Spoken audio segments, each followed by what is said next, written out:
Perfect competition, what is perfect competition पहले समझ के ले लो। नॉर्मली आपके मार्केट स्ट्रक्चर को जब आप देखते हो तो कहीं ना कहीं ये सिर्फ थियोरिटिकली आपको देखने के लिए ज्यादा मिलेगा, प्रैक्टिकली थोड़ा सा डिफिकल्ट होता है कभी कभी परफेक्ट कंपटीशन को आइडेंटिफाई करना। परफेक्ट कंपटीशन का जो कंडीशन है उसमें क्या दिया गया है देखो, perfect competition is an real and imaginary ideal and imaginary concept of the market rather than the actual market. यानी परफेक्ट कंपटीशन जो है एक तरीके का इमेजिनरी कॉन्सेप्ट है, बट ये एक्चुअली में कहीं कहीं पे परफॉर्म हो भी सकता है और कहीं कहीं पे परफॉर्म नहीं भी हो सकता। लेकिन अगर इसको इकोनॉमिक के टर्म्स के हिसाब से देखोगे, इकोनॉमिक्स के एनालिसिस के हिसाब से देखोगे, तो यहां पर कहीं ना कहीं आपको ये इमेजिनरी यानी सिर्फ और सिर्फ ख्याली पुलाव रहता है ना, इमेजिनेशन में उसमें ही दिखने के लिए मिल सकता है। लेकिन यहाँ पर परफेक्ट कंपटीशन कहां पर किस मार्केट में देखने के लिए मिलेगा उसके चांसेस बहुत ही रेयर होते हैं, लेकिन होता है, एग्जिस्ट करता है। According to Mrs. John Robinson, perfect competition prevails when the demand for the output of the each producer is perfectly elastic। अगर आपको याद होगा हम लोगों ने perfectly elastic, perfectly inelastic ये सारे क्वेश्चंस पढ़े हुए हैं, तो उसमें क्लियरली उन्होंने कहा है कि यहां पर परफेक्ट कंपटीशन कब होगा, जब सारे के सारे प्रोड्यूसर्स मिलकर या सारे के सारे प्रोड्यूसर्स का जो आउटपुट है वो बेहतरीन है या परफेक्टली इलास्टिक है। परफेक्टली इलास्टिक का मतलब क्या होता है पहले ये समझ के ले लो। आपने पढ़ा है ना परफेक्टली इलास्टिक, जिसके अंदर आपने इस तरीके का डायग्राम देखा था। ठीक है, 1 मिनट में बता देता हूं तो आपको, इस तरीके का डायग्राम आपने देखा था। इस डायग्राम में हमने क्या सीखा था कि जहां पर, ठीक है, price of a commodity remains same, ठीक है, price of a commodity remains same but the demand of a commodity gets changes day by day. या तो प्राइस सेम रहने दो, कभी डिमांड ज्यादा, कभी डिमांड कम, कभी डिमांड ज्यादा, कभी डिमांड कम। एक एग्जांपल के तौर पे ले रहा हूं, थम्स अप की बोतल ले लो आपके घर, अच्छा उसकी प्राइस है मान लो 82 रुपीज फॉर 2 लीटर्स। 2 लीटर बोतल की प्राइस कितनी है, 82 रुपीज है। मेरे घर पे पार्टी है तो मैं ज्यादा बॉटल्स खरीदूंगा, मेरे घर पे पार्टी नहीं है तो मैं एक भी बॉटल नहीं खरीदूंगा। सीधी सी लॉजिक है। मुझे अगर अकेले को पीना है तो मैं 20 रुपए का लेके पी नहीं लूं। कभी देखा है खुद को पीने के लिए 82 रुपीज का बॉटल लिया है? पॉसिबल ही नहीं है। क्यों? सामने वाला पहले बोलेगा अरे यार इतना बड़ा बॉटल कौन लेगा। लेकिन अगर आपके घर पे पार्टीज वगैरह है तो आप लोग 82 रुपीज 2 लीटर के बॉटल का डिमांड करते हो। अच्छा, इसका प्राइस जब आप डिमांड करते हो तब प्राइस बढ़ जाता है क्या? नहीं, प्राइस तो पहले से डिसाइडेड रहता है। खाली हमारी जरूरतों के हिसाब से हम क्या करते हैं, डिमांड लाते हैं। यानी प्राइस तो वही था, कभी हमारी डिमांड बढ़ गई, कभी हमारी डिमांड कम हो गई। तो कभी हमारी डिमांड बढ़ जाती है, कभी हमारी डिमांड कम हो जाती है। तो ये जो फ्लक्चुएशंस है इसको कहते हैं परफेक्टली इलास्टिक। क्या कहते हैं हम लोग? Perfectly elastic. तो ये प्रोड्यूसर के पॉइंट ऑफ व्यू से भी होना चाहिए कि भैया हम लोग यहाँ पर प्राइस क्या रखने वाले, सेम, सिर्फ सप्लाई क्या होगा, चेंज होता रहेगा। सप्लाई क्या होगा, चेंज होता रहेगा। ठीक है, अगर सप्लाई के ऊपर इफेक्ट करेगा तो भाई ऑटोमेटिकली डायरेक्टली वो कहीं ना कहीं डिमांड को भी अफेक्ट करता है। नेक्स्ट क्या कहता है देखो, अ perfectly competitive market is one in which the number of buyers and seller is very large. यानी एक ऐसा मार्केट जिसके अंदर खरीदने और बेचने वाले की नंबर्स बहुत ज्यादा है, खरीदने और बेचने वालों के नंबर्स बहुत ही ज्यादा है। All the buyers and seller are engage in buying and selling a homogeneous product. Underline करो, होमोजेनियस प्रोडक्ट। होमोजेनियस प्रोडक्ट का मतलब होता है जिस प्रोडक्ट को आप इजीली आइडेंटिफाई कर सकते हो regarding their size, taste, habit, preference, look, packaging, shapes, इस हिसाब से, तो उसको हमने बोलते हैं homogeneous product without any restrictions. Moreover both buyers and seller possess the perfect knowledge of the market condition. ठीक है, इसका मतलब क्या होता है, एक एग्जांपल देता हूं। आपने मोबाइल देखा होगा, आज मोबाइल में की कितनी कंपनियां मार्केट में, तो अगर आप गिनना चालोगे तो शायद आपके एक हाथ 2 हाथों की उंगलियां कम पड़ेगी, है ना। रेडमी, रियलमी, एमआई, रेडमी का ही ब्रांड है Mi, Oppo, Vivo, OnePlus, Moto, Honor, Samsung, Nokia, iPhone, Tecno, मतलब एक हाथ 10 उंगली के बाद 12 उंगली आ गई। लेकिन अभी लावा है, माइक्रोमैक्स आ गया मार्केट में, इंटेक्स है, हो गया, नोकिया काउंट किया। तो यानी इसका मतलब क्या, नंबर ऑफ फोन्स क्या है, बहुत ज्यादा है। ये सब क्या है, आपके मोबाइल के कंपटीशन में, मोबाइल के क्या है, कंपटीशन में। अब क्या इनके फोन को अगर आप साथ में रखोगे, आप अगर इन फोन को सबको साथ में रखोगे, तो क्या आप इन सारे फोन्स को पहचान सकते हो? हाँ, समटाइम्स आप उसको आसानी से पहचान सकते हो। अगर मैं उसको बोलूं सामने से देखने के लिए बोलूं, तो शायद आप पहचाना थोड़ा सा मुश्किल होगा। लेकिन अगर आप बैक साइड से बोलोगे तो उसको आइडेंटिकल करना है, यानी आप उसके फीचर्स, कन्फिगरेशंस के हिसाब से उसको इजीली क्या कर सकते हो, आइडेंटिफाई कर सकते हो। मार्केट में कोई भी फोन आएगा ना, जैसे ही आता है वैसे बिक जाता है। क्यों? नंबर ऑफ सेलर्स भी ज्यादा है और नंबर ऑफ बायर्स भी बहुत ज्यादा है। सिंपल। तो इस तरीके के मार्केट को कहीं ना कहीं हम लोग परफेक्ट कंपटीशन कह सकते हैं। सिंपल। नेक्स्ट देखो, what are the features of market. तो अभी हम लोगों ने जो एक सेंटेंस रीड किया, उसमें पहला जो पॉइंट उसमें डिस्कस किया गया था, large number of sellers and buyers. तो as we discuss, number of sellers और बायर्स यहां पर क्या होते हैं, बहुत ज्यादा। क्या दिया देखो, under perfect competition there are large number of sellers and buyers. Perfect competition के अंदर जो सेलर है, यानी माल बेचने वाला और माल खरीदने वाला, उनकी तादाद क्या होती है, ज्यादा। As mention earlier, each seller forms a negotiable part of the total market, but hence none of them is in a position to influence the price and supply in the market. Thus the seller are price taker under perfect competition. मतलब यहां पर बहुत सारे seller होते हैं और इतने सारे सेलर होते हैं कि कोई किसी भी मार्केट को कैप्चर नहीं कर सकता। मतलब अगर कोई बोलेगा मैं पूरे मार्केट का सेब खरीद लूंगा, ताकि कोई बेच ही नहीं पाएगा। जब कोई बेच नहीं पाएगा तो मैं अकेला बेचूंगा, और जब मैं बेचूंगा तो मैं अपने प्राइस पे बेचूंगा। ऐसा हो ही नहीं सकता। पूरे मार्केट का आपके पास वो डोमिनेशन नहीं है। आप मार्केट को डोमिनेट नहीं कर सकता, मार्केट के ऊपर राज नहीं कर सकते। ऐसा है क्या, सैमसंग बोलेगा मैं सारे के सारे कंपनियों को खरीद लेता हूं और फिर अकेला मोबाइल बेचूंगा, तो जो प्राइस बोलूंगा वो प्राइस में लोग खरीदेंगे। ऐसा होगा क्या? नहीं होगा, पॉसिबल ही नहीं है। तो जहां पर सेलर अपनी अपनी हैसियत, अपने अपने कैपेसिटी के हिसाब से परचेस करता है और उसको सेल करता है, सेलर अपने अपने कैपेबिलिटीज के हिसाब से सेल करता है, तो वो मार्केट के अंदर एक हिस्सा है, मार्केट नहीं है। वो मार्केट के अंदर अपना एक हिस्सा लेके बैठा है, जो खरीदेगा बेचेगा, खरीदेगा बेचेगा, खरीदेगा बेचेगा, और उसके बाद वो बिजनेस के अंदर जो भी प्राइस, अच्छा अगर वो 10 रुपए का कांदा लेकर आएगा और 100 रुपए में बेच सकता है क्या? नहीं बेच सकता। मार्केट में डिसाइड होता है कि भाई 10 का है तो 20 रुपए में बेचते हैं, चलो। तो 20, 22, 25, 20, 22, 25, 18 ऐसे ही चलेगा सबका रेंज। ज्यादा डिफरेंस किसी में नहीं। 10 का है 12 रुपए में बेचेगा, बाजू वाला 18 में बेच रहा है, तो 18 वाले का खरीदेगा कौन? कोई नहीं, 12 वाले के पास ही जाएंगे। लेकिन यहाँ पर सभी लोग मिलजुल कर काम करते हैं, तो इसमें इसलिए इसको बोलते हैं price taker. Price taker, not a price maker. ये क्या कौन होता है? Price taker. प्राइस लेने वाले रहते हैं। जैसे दूध वाला आता है ना, दूध वाले को बोल दिया जाता है कि आज दूध का प्राइस 1 रुपया बढ़ गया है, तो आज अभी तक को कितने में बेचना बेचो। तो यहाँ पर अगर 40 रुपए का दूध है, तो वो दुकान वाले को बोल देता है कि भाई तू ग्राहक को 42 में बेच रहा है, तो अभी यहाँ पे 1 रुपया बढ़ गया, तो तेरे को भी 1 रुपया बढ़ाना पड़ेगा। तो वो 2 रुपये बढ़ाएगा, 44 में बेचेगा, है ना। तो ये क्या करता है, मार्केट का प्राइस टेकर। मार्केट ने बोल दिया 41, तो उसको 41 में ही करना है, समझा। अच्छा, सारे दुकानों के पास जाओ, सभी दुकानों में, सब दुकानों में प्राइस, दूध का प्राइस क्या रहेगा? सेम ही रहेगा। आप उसको इन्फ्लुएंस नहीं कर सकते। तो परफेक्ट कंपटीशन में क्या होता है? प्राइस टेकर होता है, ना कि price maker. The number of buyer is also large. The share of each buyer is negotiable by that the number of them in the position to influence the price of the market. ऐसा कोई है क्या? अभी जैसे हम लोगों ने seller देखा, वैसे बायर के हिसाब से भी देखो। मैं बोला मैं पूरा का पूरा मार्केट का सेब खरीद लेगा एज अ बायर, ताकि किसी को कुछ नहीं मिलना चाहिए। पॉसिबल ही नहीं है। You can not buy whole commodity of a market. आप किसी सब्जी मार्केट में चले जाओ और बोलोगे पूरा मार्केट मुझे खरीदना है, पॉसिबल ही नहीं है।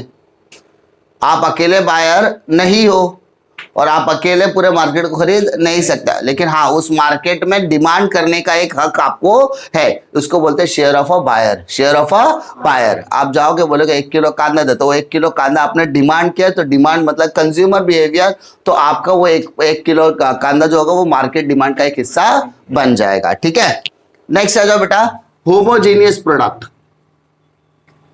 अब होमोजेनियस प्रोडक्ट का मतलब मैंने अभी आपको डिस्कस किया था कि जिसको हम लोग इजीली क्या कर सकते हैं, आइडेंटिकल कर सकते हैं, आइडेंटिफाई कर सकते हैं रिगार्डिंग देयर साइज, ठीक है, शेप, कलर, फ्रेग्रेंसेस, है ना। अगर लाइफ बॉय साबुन और डेटॉल साबुन आपके सामने रख दिया जाए, आपके आंखों में पट्टियां बांध दिया जाए, तो आप उसको लेने के बाद कोई शेप से पहचानेगा, कोई स्मेल से पहचान तो लेगा, उसी को हम लोग क्या बोलते हैं, homogeneous product. Understood.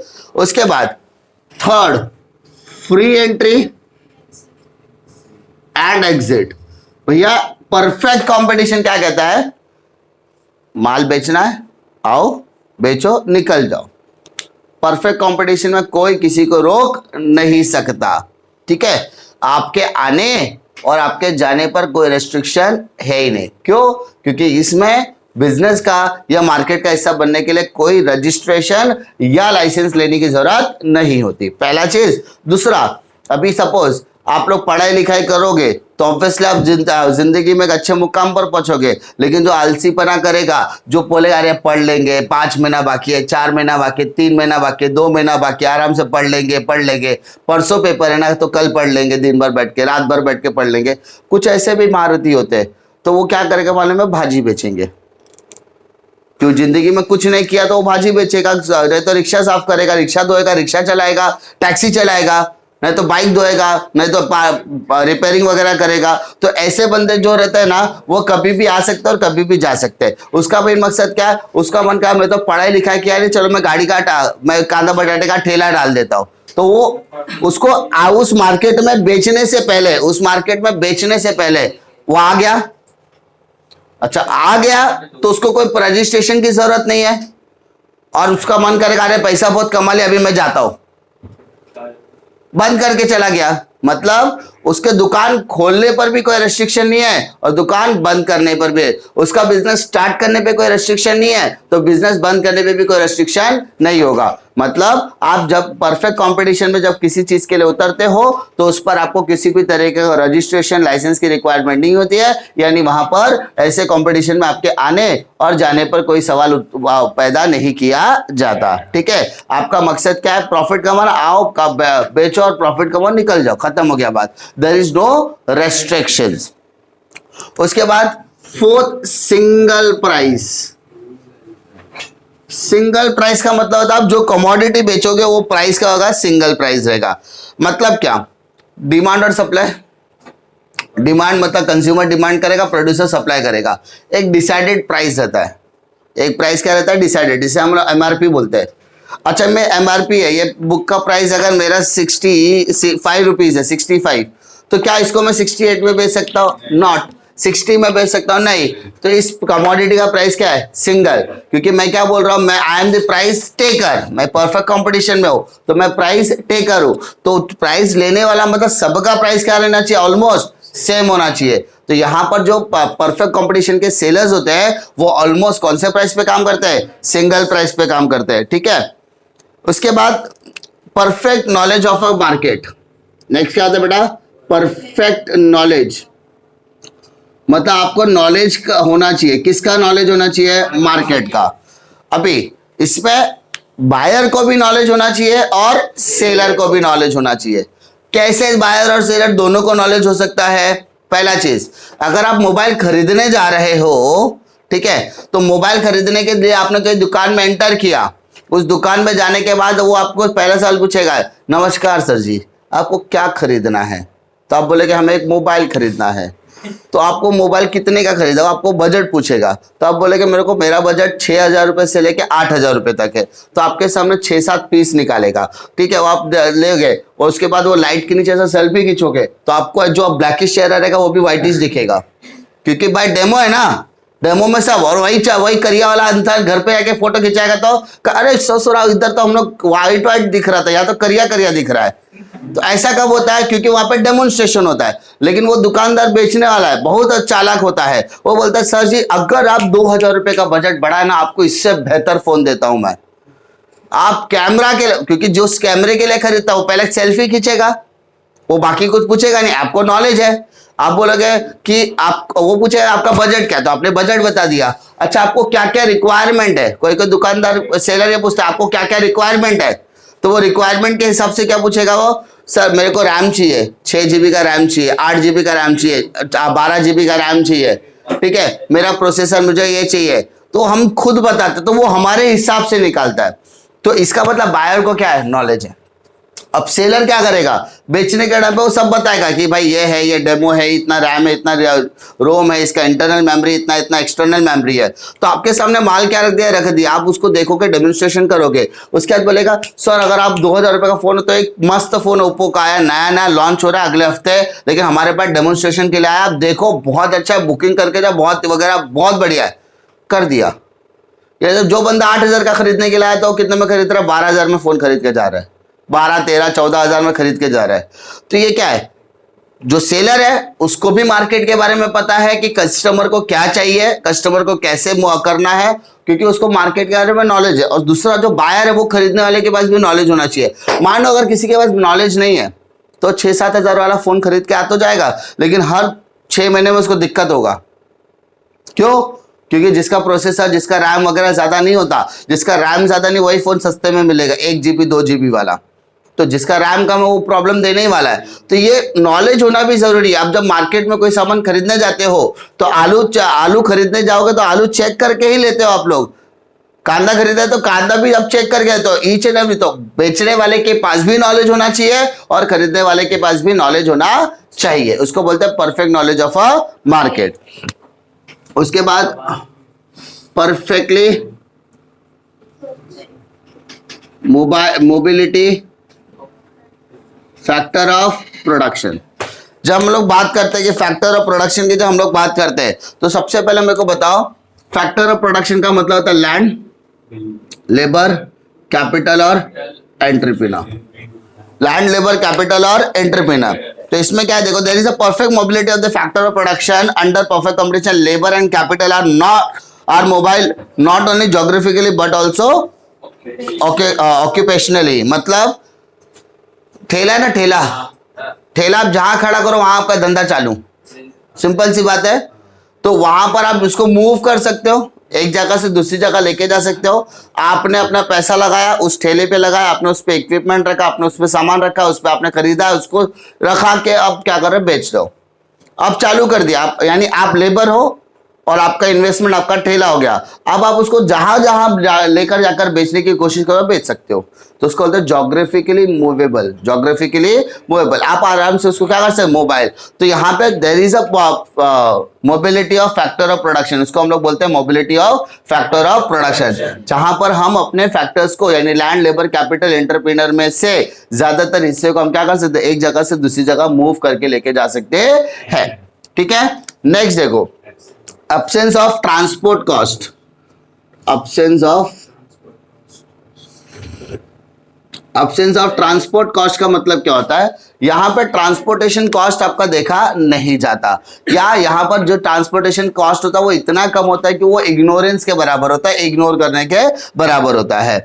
In perfect competition price is uniform because we assume that transport cost does not exist. यहां पे मैंने क्लियरली बोला ट्रांसपोर्ट कॉस्ट इतना कम होता है कि हम उसको इग्नोर कर सकते हैं। यहां पर भी वही बोला कि इट इज अज्यूम, माना जाता है कि यहाँ पे ट्रांसपोर्टेशन कॉस्ट एग्जिस्ट ही नहीं करता। This assumption will lead to uniformity in price. भाई कोई है, सामान है, लेकर आएगा 20 रुपए में, ट्रांसपोर्टेशन मिला के उसको 25 पड़ गया। कोई होगा बल्क में खरीदेगा, मैं जाऊंगा 100 यूनिट खरीदूंगा, ठीक है, 100 यूनिट 10 रुपए के हिसाब से मैंने 1000 रुपए का इन्वेस्टमेंट किया और रिक्शे का भाड़ा 200 रुपया लग गया, तो मेरा मतलब वो प्रोडक्ट मेरे को कितना हो गया, 1200 रुपया डिवाइडेड बाय 100 किया तो मेरे को वो प्रोडक्ट 12 रुपए में पड़ा, यानी वो 12 रुपए से ज्यादा में बेचूंगा। सिंपल सी बात है, कॉमन सा लॉजिक है। तो यानी मैं समझ लो 3 रुपया प्रॉफिट करके कितना बेच रहा हूँ, 15 रुपए में बेच रहा हूँ। मानो एक बंदा है, उसके पास बाइक है या उसके पास कुछ स्कूटी वगैरह है, उसने क्या किया 1000 प्रोडक्ट खरीदा, 10 रुपए के हिसाब से 10,000 हुआ है ना। 50 रुपए का पेट्रोल डाला, जाकर सामान लेकर रिटर्न भी आ गया, तो उसका ट्रांसपोर्टेशन कॉस्ट कितना हो गया 50 रुपया। तो 10,000 50 इसका टोटल कॉस्ट हो गया। उसने कितना प्रोडक्ट खरीदा 1000, यानी उसका जो सामान वो कितने में बिक रहा है 10 रुपया 5 पैसे में। मतलब वो अगर 5 रुपया भी ऐड करेगा तो भी 15 रुपए के आसपास पहुंचता है। मतलब यहाँ पे प्रॉफिट क्या है ज्यादा। यानी यहाँ पर मैटर भी क्या करता है ट्रांसपोर्टेशन कॉस्ट। क्या मैटर करता है ट्रांसपोर्टेशन कॉस्ट, कि आप कितनी क्वांटिटी में डील करते हो वो भी मैटर करता है, और साथ ही साथ आप उस प्रोडक्ट का कॉस्ट कितना इंकर करना चाहते हो। तो यहाँ पे जब परफेक्ट कंपटीशन की बात करते हैं, प्राइस तो सबका सेम होता है, प्राइस तो सबका क्या होगा सेम, खाली ट्रांसपोर्टेशन कॉस्ट इतना कम होता है कि वो ऐसा माना जाएगा कि वो एग्जिस्ट ही नहीं करता। जैसे यहां पर अगर 50 रुपए में बोलो तो ये 5 पैसा क्या एग्जिस्ट करता है, कुछ नहीं। तो उसको हम लोग इग्नोरेंस के बराबर समझ सकते हैं। लेकिन ऐसा नहीं कि किसी भी सामान को लाने के लिए कभी ट्रांसपोर्टेशन कॉस्ट लगा ही नहीं, लगता है। हर चीज को मंगाने के लिए आपको ट्रांसपोर्टेशन कॉस्ट देना ही पड़ेगा। शायद ही ऐसा कोई सामान होगा जिसमें ट्रांसपोर्टेशन कॉस्ट नहीं लगता। Next, no government intervention. No government intervention, अब नो गवर्नमेंट इंटरवेंशन का मतलब क्या था, गवर्नमेंट इसमें किसी भी तरीके का इंटरफेयर नहीं करती। अरे मैंने आपको बताया था कि जब आपको तो बिजनेस चालू करना है तो गवर्नमेंट में लाइसेंस वगैरह लेने की जरूरत नहीं है। जब आपने रजिस्ट्रेशन ही नहीं किया, जब आपने लाइसेंस ही नहीं लिया, तो ना तो एंट्री के टाइम पे आपको कुछ लगा, ना ही एग्जिट के टाइम पे। तो इसका मतलब आपका रजिस्टर, गवर्नमेंट जानती नहीं कि आप बिजनेस कर रहे हो, गवर्नमेंट जानती नहीं कि आप ठेला लेके कुछ बेच रहे हो, गवर्नमेंट जानती ही नहीं कि आप कुछ ना कुछ प्रोडक्ट में डील कर रहे हो। तो गवर्नमेंट आपको इंटरफेयर करेगी कैसे, नहीं। यानी जब गवर्नमेंट के पास किसी भी तरीके का रजिस्ट्रेशन नहीं है, गवर्नमेंट के पास किसी तरीके का लाइसेंस आपने नहीं बनाया, गवर्नमेंट को आपने इंटीमेट तक नहीं किया है, गवर्नमेंट में आपका आईटी रिटर्न भी नहीं है, तो गवर्नमेंट आपको इंटरफेयर करेगी कैसे। इसलिए यहाँ पर कोई भी रेस्ट्रिक्शन या कोई भी रूल्स एंड रेगुलेशन यहाँ पर गवर्नमेंट की तरफ से इम्पोज नहीं किए जाते। इसलिए गवर्नमेंट भी आपके काम में दखल अंदाजी नहीं देती है। सिर्फ कभी कभी क्या करती है, आती है गाड़ी मूड बनाकर गाड़ी लेके, ठीक है। और फिर अगर आपने अच्छा किसी के पास लाइसेंस है, किसी के पास शॉप लेके बैठा है, वो दुकान लेकर बैठा है, और दुकान में आकर तोड़ सकती है क्या, तुरंत नहीं तोड़ सकती। उसका सामान उठा के लेके जा सकते हैं क्या, नहीं ले जा सकते, क्योंकि वो शॉप ऑथोराइज होता है, वो उसका लाइसेंस निकाल सकता है। लेकिन जो स्ट्रीट वेंडर्स है उनके साथ दिक्कत होती है, क्योंकि अगर वो लाइसेंस ले ले, एक दुकान में सेटल हो जाए तो उनका बेनिफिट है। लेकिन अगर वो रास्ते पर स्ट्रीट वेंडिंग करेंगे या ठेले पर बेचे तो कहीं ना कहीं उनकी दिक्कतें बार बार बढ़ती है, because they are not registered persons, वो रजिस्टर्ड नहीं होते हैं। इसलिए गवर्नमेंट का वहाँ पर इंटरवेंशन बहुत कम होता है, और गवर्नमेंट वहाँ पर सिर्फ अपने रूल्स एंड रेगुलेशन को मेंटेन करने की कोशिश करती है। फिलहाल परफेक्ट कंपटीशन के अंदर देयर आर 8 फीचर्स, जिसके अंदर पहला फीचर था large number of buyers and seller. यानी परफेक्ट कंपटीशन के अंदर जो बायर्स होते हैं वो सेलर्स होते हैं, उनकी मात्रा क्या होती है, ज्यादा होती है। उसके बाद सेकेंड, होमोजेनियस प्रोडक्ट। हम उस प्रोडक्ट में डील करते हैं जिसका साइज शेप हम देख सकते हैं, आइडेंटिफाई कर सकते हैं, आइडेंटिकल हो सकता है कलर वगैरह के हिसाब से। नेक्स्ट, परफेक्ट कंपटीशन के अंदर कभी भी आ सकते हैं, कभी भी जा सकते हैं। मुझे सामान खरीदने में दुकान मार्केट जाना है, मैं जाऊंगा लेकर आ जाऊंगा, ना तो मुझे जाने के टाइम पे किसी ने पूछा, ना ही कभी आने के टाइम पे पूछा। तो there is free entry and exit. Single price, single price मतलब उस कमोडिटी में जाऊंगा, कोई भी सामान खरीदूंगा तो देखूंगा सारे के सारे सेलर तकरीबन एक ही प्राइस पे डील कर रहे हैं, क्यों, सिंगल प्राइस। उसके बाद perfect knowledge of a market, market का प्रॉपर नॉलेज होना चाहिए, किसको, बायर को भी और सेलर को भी, ताकि बेचने वाला कुछ भी ना बेचे और खरीदने वाला कुछ भी खरीद के ना आए। दोनों को नॉलेज रहेगा तो दोनों अपनी सेटिस्फैक्शन के हिसाब से क्या करेंगे, मार्केट में डील करेंगे। उसके बाद परफेक्टली मोबिलिटी ऑफ फैक्टर और production. As we discuss, perfect competition के अंदर लेबर और कैपिटल ये ज्यादातर मोबाइल फैक्टर्स होते हैं। मोबाइल फैक्टर्स मतलब एक जगह से दूसरी जगह आसानी से मूव कर सकते हैं। अब्सेंस ऑफ ट्रांसपोर्टेशन कॉस्ट, ये परफेक्ट कंपटीशन के अंदर ट्रांसपोर्टेशन कॉस्ट होता जरूर है, लेकिन वो इतना कम होता है कि उसको हम इग्नोर कर सकते हैं। And last but not the least, no government intervention. मतलब जब हमने आने और जाने के टाइम पे कुछ नहीं पूछा, जब गवर्नमेंट ने एंट्री और एग्जिट के टाइम पे कुछ रूल्स एंड रेगुलेशन वगैरह नहीं पूछा, तो इसका मतलब हम लोग ये भी नहीं बोलेंगे कि गवर्नमेंट हमको इंटरफेयर करे। तो यहाँ पर गवर्नमेंट की तरफ से कोई भी इंटरफेरेंस मिलने वाला नहीं है। गवर्नमेंट यहाँ पर किसी भी तरीके का आपको रजिस्ट्रेशन नहीं मांग रहे, लाइसेंस नहीं मांग रहे, तो इसका मतलब गवर्नमेंट वहां पर इंटरवेन भी करने वाली नहीं है। अंडरस्टूड?